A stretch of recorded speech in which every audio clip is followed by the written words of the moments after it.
Good morning. My name is Derry, and today I wanted to talk about the comfy factor. Now, when I have a conversation, or more importantly, when I need to think creatively, sometimes I simply can't get my brain into motion.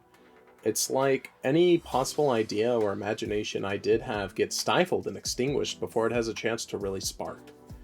It can be very frustrating for me at times, and, well, it extends a bit further than that. I'll be having a discourse with a friend, and then all of a sudden my response time begins to lag.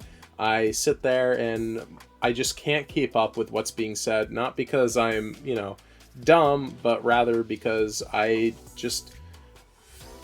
can't keep my attention straight on it. As a result, I always need something to fidget with, some visual stimuli or physical one.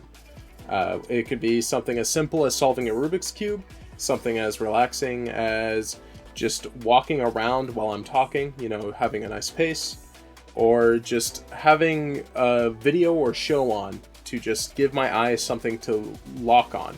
And as I do that, my brain is finally able to unravel. You see, when I'm in this imaginative lull, it's very overwhelming.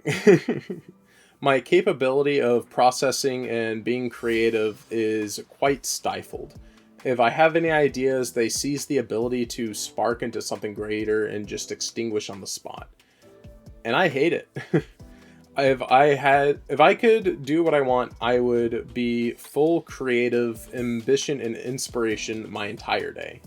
Just having all these different outlets and allowing all these different avenues of fun and creativity to flow my way. I don't know how many of you would agree with me, but I feel like my prime years of being able to be a creative was actually when I was way young. I could also be blindsided by the fact that when you're young, you think every single idea you have is amazing. And I miss those times. I'm so much more hypercritical of how I think now and how I hold myself in a discussion. My friends will be having a nice discourse with me and I'll space out. My attention span is simultaneously always in flux and always straight-laced on things that aren't relevant to what I want to be discussing, what I want to be thinking about.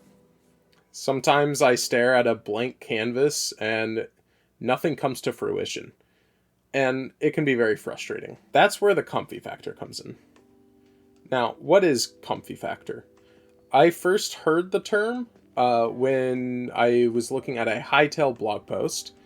They were describing that they wanted to make sure the game had a comfy factor. And the way they described it was a way to enjoy the game without doing anything in it. Be able to walk around endlessly and have a wonderful time without actually doing anything. I definitely relate to that a lot. In games such as Minecraft, I'll walk around worlds and parkour about and be able to be creative, really think for myself and hold conversations, and it's a pleasant time. While in other games, like Insomniac's Marvel's Spider-Man, I swing around New York and I'm able to hold conversations for hours. This visual and physical stimuli just really allows my brain to be open and free and helps me fixate on the things I actually care to fixate on. It's really convenient. Growing up, for a lot of my storytelling, I had a little Spider-Man action figure. At first, it was from the 2002 movie Spider-Man starring Tobey Maguire, directed by Sam Raimi. I loved that thing. I will stand by this. I think most Spider-Man action figures I have gotten growing up as a kid are better than any of the wooden models I use I've tried to use to help me with perspective and understanding anatomy for drawings. Seriously, these wooden dummies, they're supposed to have very nice movable joints, but you can't really infer anything from them. Meanwhile, little 6-year-old me pulled out my Spider-Man toy, ran around the house moving his little limbs, creating dynamic fight scenes and overwhelmingly fun stories because they had really nice movable limbs. And that kind of stimuli, it really helped me process my thoughts very well. Every now and then, sometimes I'll try to recapture these, this very creative process of mine as a child. It's much harder to do now that I'm older. It feels weird if I don't get completely entranced into it. I also need music in the background. But Escaping into this comfy factor allows me to get my creative juices running. Otherwise, my brain is just a cog that's stuck and is desperately trying to churn, but gets more and more stressed and frustrated as it has no release. As a result, the comfy factor is one of my favorite things. Just a way to turn your brain off while being activated with external stimuli. As a result, I think that kind of correlates with the fact I'm very much a visual worker. My interest is completely gone unless I have a very clear visual aid to captivate my attention.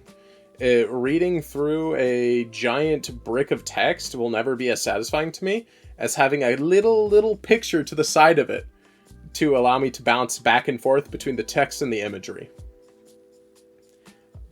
That might go in line with why I like to do comics as a medium. What a fun thought. Alright, well, that's my thoughts on the comfy factor and some insight into how I do my creative process and an explanation as to why I'm always distracted. Do any of you have this satisfaction with the comfy factor? Do any of you just kind of need external stimuli to keep yourself active? Because I know I definitely do, and it feels very healthy and fun. I know my teacher when I was in high school and middle school, my advisor, she hated the fact that I was so fidgety. She thought it was a terrible thing that adults would allow kids to do and became a lifelong habit that they can train themselves out of and is very unprofessional and very rude to do. And I always thought, hey, let me click the pen. It makes a funny noise. Click, click, click, click, click. Oh my gosh, I love it. Let me click this pen. You know what I should try doing? I should try recording one of these videos while fidgeting with my Rubik's Cube or having a game open. That might make my life a little bit easier. I get a lot of anxiety and stress when I hit the record button for these, and I don't know why. I believe I am pretty competent and just having a normal dialect. However, whenever I do these videos, all of my sentences starts getting, right, yeah, so, and, yeah, right? It is annoying. I edit through it. I cut as much of it out. I usually miss some, and I get very frustrated when I re-listen to it, because I know I could have gotten it, but I already hit upload. Ah! Alright. Well, that's all my thoughts for today. I hope you had a good morning. Take care. Goodbye.